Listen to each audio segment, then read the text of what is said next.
마태복음 5장 38절부터 39절까지 말씀을 봉독합니다.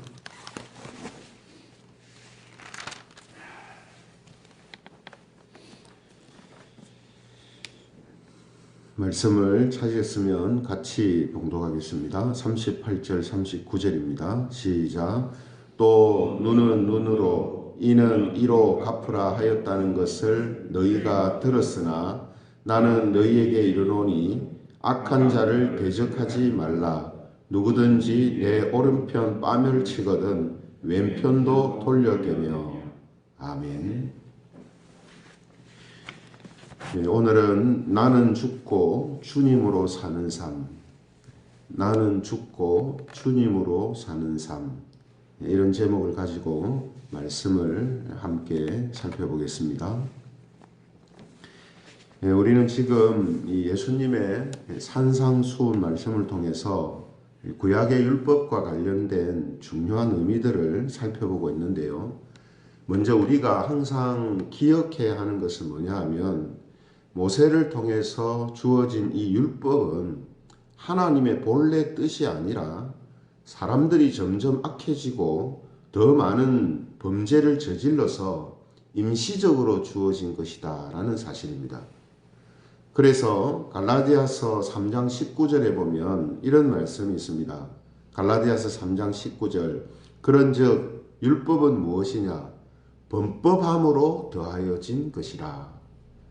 그러니까 원래 하나님께서 주시려고 했던 것이 아니고 사람들이 자꾸 범죄를 저지르니까 그 범죄를 억제하고 막기 위해서 그리고 동시에 그 율법을 통해서 하나님이 원하시는 것이 무엇인지를 알려주고 보여주기 위해서 임시적으로 주어진 것이었다. 이 뜻이죠.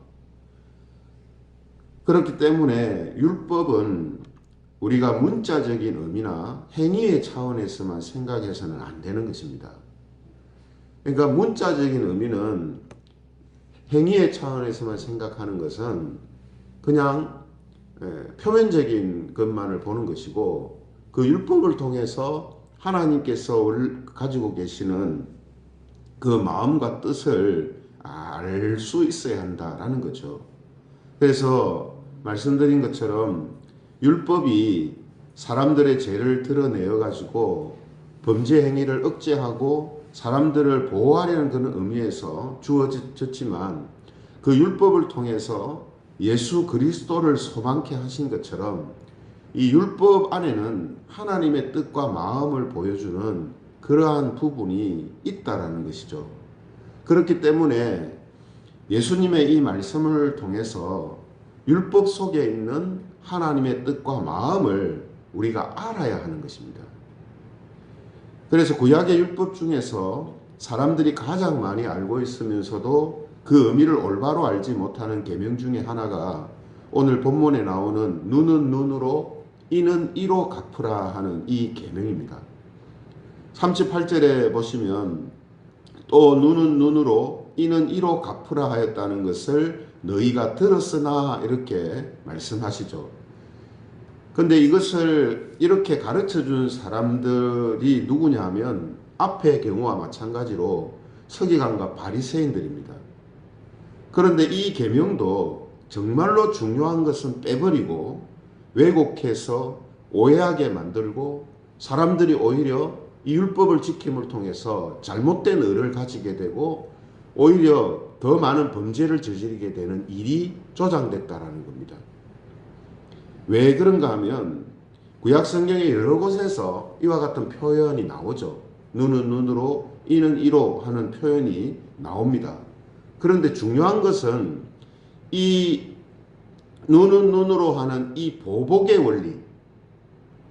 원리잖아요. 그죠? 눈이 다치면 눈으로 갚는 거. 이게 보복의 원리인데 중요한 게 이 보복의 원리가 아니라 하나님께서 이 율법을 주셨을 때는 재판관의 판결을 통해서 바르고 공명정대하게 처리되어져야 한다라는 것이 더 중요한, 가장 중요한 것입니다.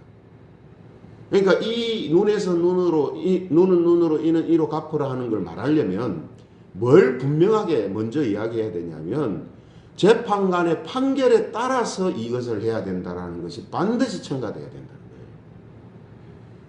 이게 빠져버리면 하나님의 뜻과 다른 이야기가 되는 거라는 거죠. 그래서 보복과 관련된 이 일은 사사로움이나 그릇됨이 없이 아주 정당하고 떳떳하게 처리되어져야 한다라는 것이 이 계명 속에 더 중요한 내용이 된다는 거죠. 왜 그렇습니까? 이 율법이, 이 계명이 주어진 이유가 어디에 있습니까? 사람들이 자기가 피해를 입으면 피해를 입은 것보다 더 많은 보복을 한단 말이에요. 그죠? 그러니까 너무나 사람들의 생명을 쉽게 죽이고 해하는 일들이 일어나니까 하나님께서 이 계명을 주신 거거든요. 그것은 보복하는 것을 정당하다, 장려하는 의미에서 하신 것이 아니라 그것을 억제하고 막으려고 했던 거란 말이죠. 그래서 재판장의 판결을 통해서 사사로이 개인적으로 그냥 자기가 피해를 입었다고 무조건 갚지 말고 재판장의 판결을 따라서 공명정대하게 처리를 하라는 거예요. 근데 그때 눈은 눈으로 이는 이로 갚아야 할 것은 갚으라 이렇게 이야기하신 거란 말이죠. 근데 그 부분을 싹 빼버리니까 이게 이제 문제가 되는 거란 말입니다.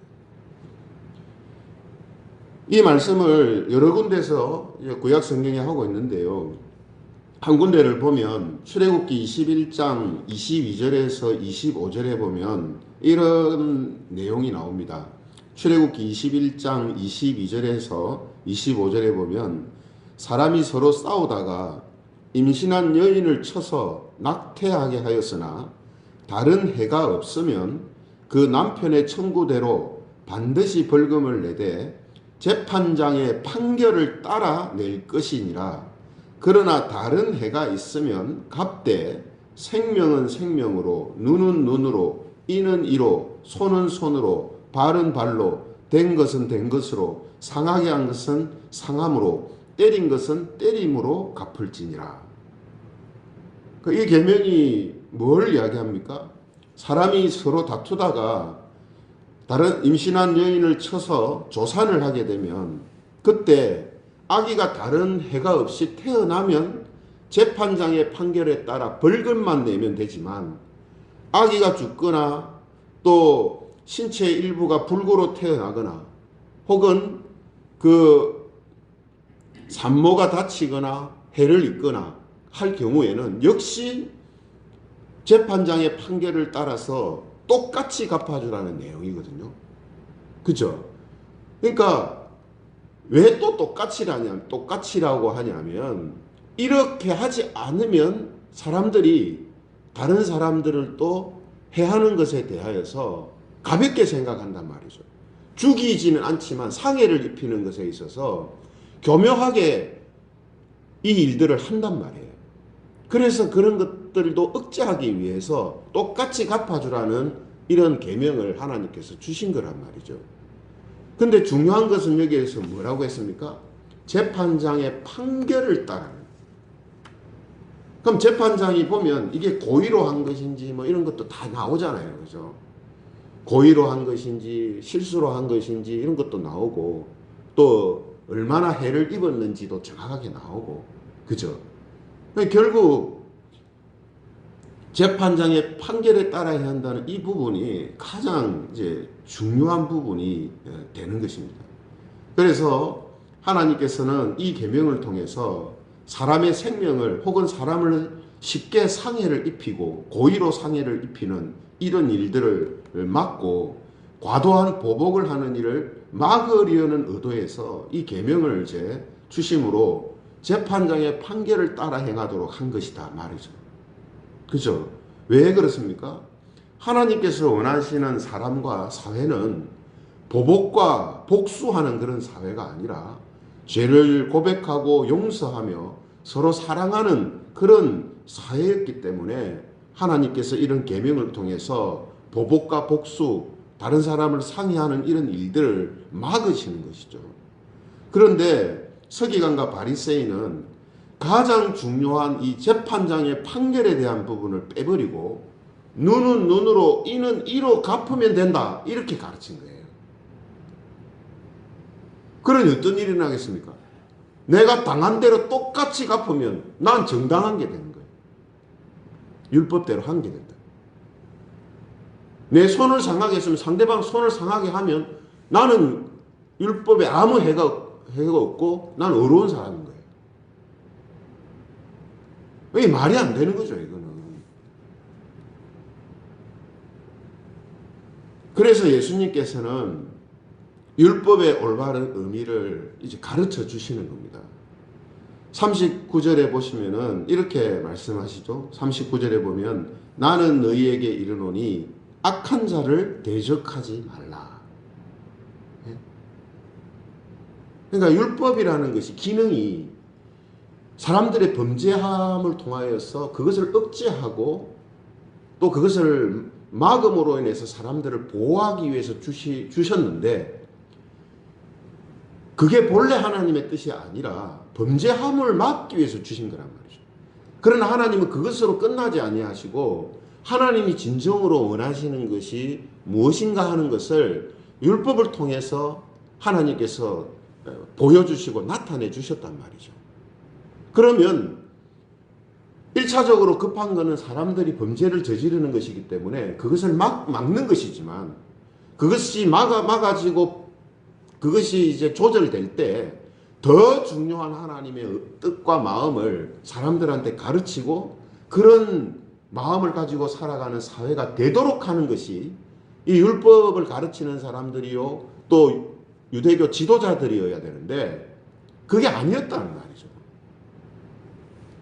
진짜 중요한 부분을 빼버리고 그냥 율법의 표면적이고 문자적인 것만을 지키는 것을 가르치고 그걸 지키기 위한 여러 가지 행동 지침들을 만들어내고 그리고 그 행동 지침을 만들어서 행하면 율법을 지킨 게 되고 의로운 자가 되는 이런 상황을 만들어버린 거예요.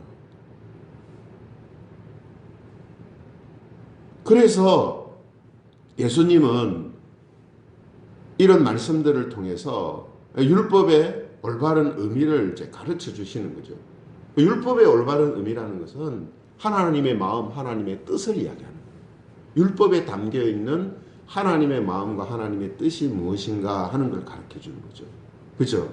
그래서 뭐라고 하셨댔습니까?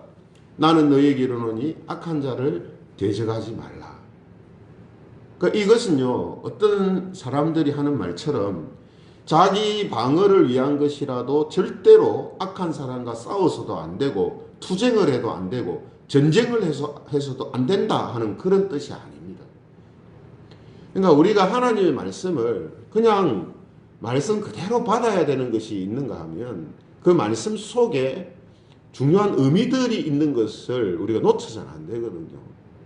지난번에 우리 율법 그 살인하지 말라는 계명을 할 때도 했잖아요. 문자도 중요하지만 그 문자 안에 있는 의미와 원리가 중요하다. 정신이 중요하다 했잖아요. 그걸 놓치면 안 된다 했잖아요. 그러니까 오늘 예수님의 이 말씀도 그걸 놓치고 그냥 문자만 딱 보면 악한 자를 대적하지 말라 했다. 그러니까 우리가 이 문자대로 지키려면 다른 사람이 우리를 해도 우리는 그 악한 사람들한테 절대 대항하면 안 되고 방어하면 안 되고 가만히 그냥 당하고 있어야 된다. 이렇게 되는 거예요. 그러나 예수님의 말씀은 악한 사람과 싸워도 안 되고 대항해도 안 되고 투쟁을 해도 안 되고 전쟁을 해도 안 된다는 그런 뜻이 아니라 그러한 사람들까지도 용서하고 사랑해야 한다라는 것을 지금 말하고 있는 겁니다. 악한 자를 대적하지 말라는 것은 나를 악하게 대하는 사람이라도 그 사람이라도 그런 사람이라도 용서하고 사랑하는 삶을 살아야 되는 것이지 보복하고 복수하는 삶을 살아서는 안 된다는 것을 지금 이야기하는 거예요. 이것이 바로 이 계명을 주시는 하나님의 마음과 그 뜻이다라는 그런 이제 의미가 되는 겁니다. 그래서 어제 우리가 맹세하지 말라 하는 말씀을 살필 때도 예수님이 도무지 맹세하지 말지니라는 말씀을 하셨잖아요.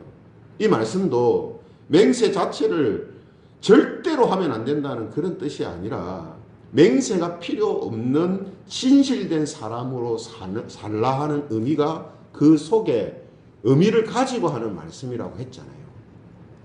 예? 아무리 작은 맹세라도 절대 하면 안 돼. 그런 뜻이 아니라는 거죠. 그러니까 우리가 왜 이 말씀을 하시는지를 문맥을 따라서 또 성경의 여러 가지 정황들을 보면서 그걸 해석을 잘 해야 되지. 문자만 가지고 해석을 하게 되면 정말 이상하게 돼버린단 말이죠. 그렇죠? 그래서 어제 그 말씀과 같은 원리로 오늘 이 말씀도 악한 자를 대적하지 말라 하는 것이 바로 이런 의미를 갖고 있다는 거예요. 그래서 이어서 39절에 하신 말씀도 보면 뭐라고 했습니까? 원수가 뺨을 치면 어떻게 해요?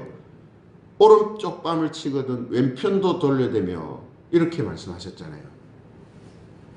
이 말씀도 문자 그대로 보면 한쪽 뺨 때리면 반대쪽 뺨 돌려대는 행동하면 예수님이 하신 이 말씀을 지키게 된다라는 그런 뜻으로 하는 게 아니란 말이죠.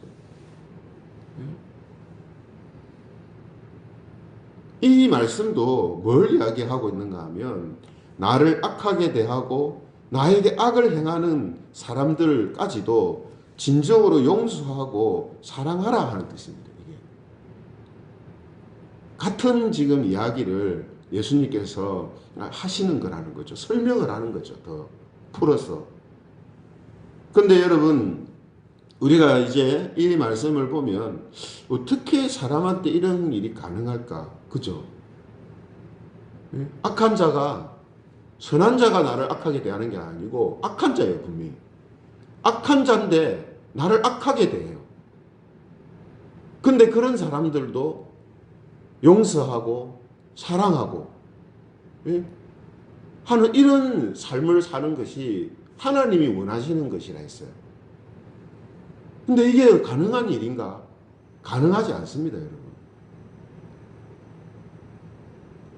문자만 생각하면 오른쪽 때리면 왼쪽 그냥 돌려대면 문자적으로는 가능할 수 있어요. 그러나 진정으로 그 사람을 용서하고 그 사람을 사랑하는 그런 마음으로 진정으로 그를 대할 수 있느냐? 그건 가능하지 않습니다. 근데 하나님은 이것이 가능한 것처럼 우리가 이렇게 살기를 원하시고 계신다라는 거거든요. 왜 그렇습니까? 이것은 하나님의 백성들한테만 가능한 일이기 때문에 그래요. 이건 진짜 하나님의 백성들만 할 수 있는 일이기 때문에 그래요. 그래서 여러분, 이런 의미에서 보면요, 율법이나 신약의 여러 가지 윤리적 계명들은, 교훈들은요, 겉으로 드러나는 것은 일반 사람들도 지킬 수 있는 거예요. 겉으로 드러나는 것은. 문자적인 의미만을 보면은 일반 사람들도 지킬 수 있어요. 그러나 그 율법과 교훈 속에 들어가 있는 하나님의 마음과 뜻을 지킬 수 있는 사람은 그리스도인들밖에 없습니다. 하나님 백성들밖에 없어요.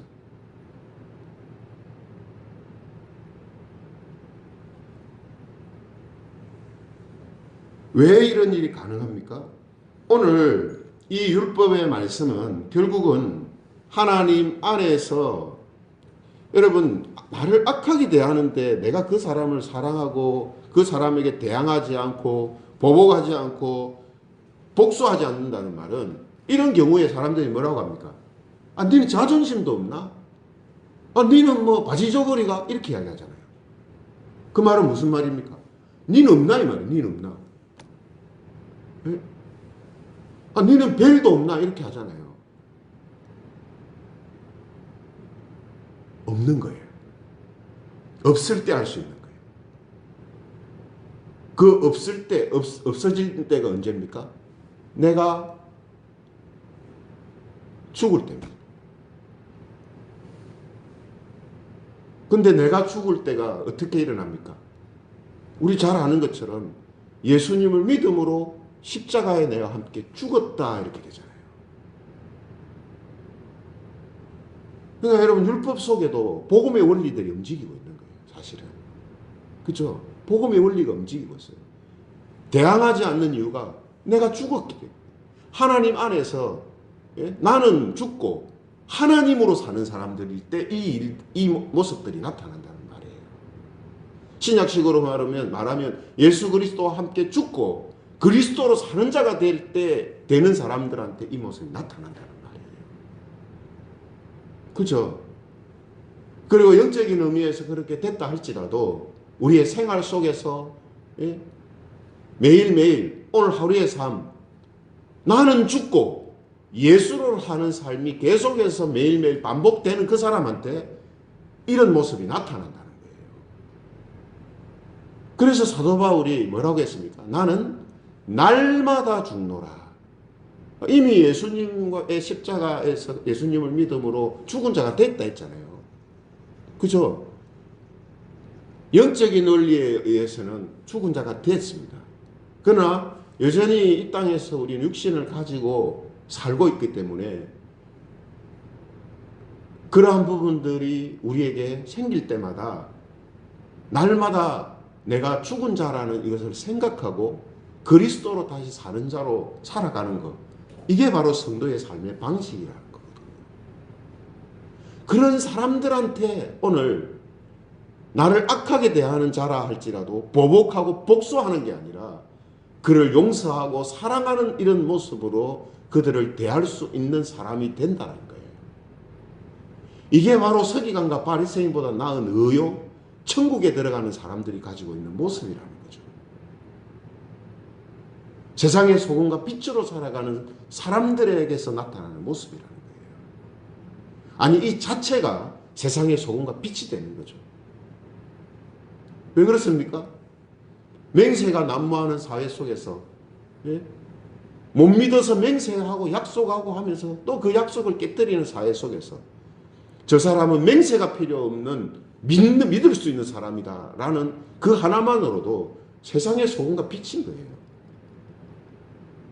오늘 말씀처럼 자기가 부당하게 당하는데도 그들을 용서하고 사랑하는 이런 모습은 전혀 볼 수 없는 이 세상 속에서 이런 모습을 가지고 살아가는 자체가 뭐냐면 세상의 소금과 빛인 거예요.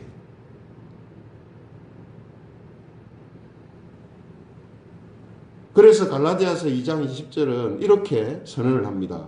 갈라디아서 2장 20절, 내가 그리스도와 함께 십자가에 못 박혔나니 그런즉 이제는 내가 사는 것이 아니요 오직 내 안에 그리스도께서 사시는 것이라. 이제 내가 육체 가운데 사는 것은 나를 사랑하사 나를 위하여 자기 자신을 버리신 하나님의 아들을 믿는 믿음 안에서 사는 것이다. 이 복음의 원리가 율법 속에서 움직이는 거예요. 지금. 이걸 하나님이 가르쳐 주신. 그래서 여러분, 십자가를 보지 않았던 사람들, 예수님을 보지 않았던 사람들도, 구약의 성도들도 이런 복음의 원리로 살아갈 수 있는 이유가 뭐냐면 율법 속에 이 원리가 움직이고 있기 때문에, 이걸 알고 살기 때문에. 그래서 그들도 천국에 충분히 들어가는 자들이 되는 거예요. 천국의 백성인 거예요. 그 사람들도, 구약의 성도들도. 그러므로 우리가 율법과 이 신약의 윤리적인 교훈들은 우리가 넓은 의미에서 볼 때 우리 자신을 영적으로 죽게 합니다. 우리 자신을 영적으로 죽게 해요. 그리고 날마다 죽게 합니다. 그래서 죽은 자이기 때문에 원망과 보복과 복수가 나오지 않는 것이고, 또 죽은 것으로 끝난 것이 아니라 날마다 예수님으로 다시 산 자가 되기 때문에 예수님에게서만 있는 진정한 용서와 사랑으로 사는 자가 되는 것이다 라는 겁니다. 오늘 이 계명 속에, 예수님의 이 말씀 속에 바로 이 하나님의 마음과 뜻이 있음을 우리에게 지금 가르쳐 주고 있습니다. 그렇죠? 그러므로 사랑하는 성도 여러분, 오늘 하루도 나는 죽고 예수님으로 사는 그런 하루가 되시기를 바랍니다. 자기를 부인하고 예수님을 따르며 사시기를 바랍니다. 그래서 우리를 통해서 보복과 복수가 아니라 용서와 사랑이 흘러나오는 하나님의 의로운 백성들로 사시기를 바랍니다. 그래서 온통 크고 작은 보복과 복수가 난무하는 이 세상 속에서 용서와 사랑을 보여주는 소금과 빛과 같은 존재로서 사는 그런 저와 여러분들이 되시기를 주님의 이름으로 축원합니다. 말씀을 생각하시면서 같이 기도하면 좋겠습니다. 오늘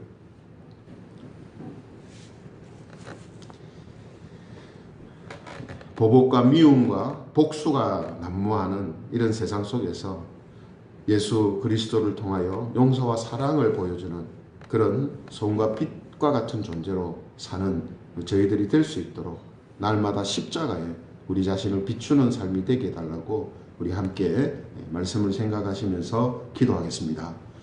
하나님, 우리에게 주신 말씀을 통해서 하나님, 왜 하나님께서 이런 말씀을 주심으로 또 그들에게 어떤 삶을 살기를 원하셨는지를 알려주심을 감사드립니다.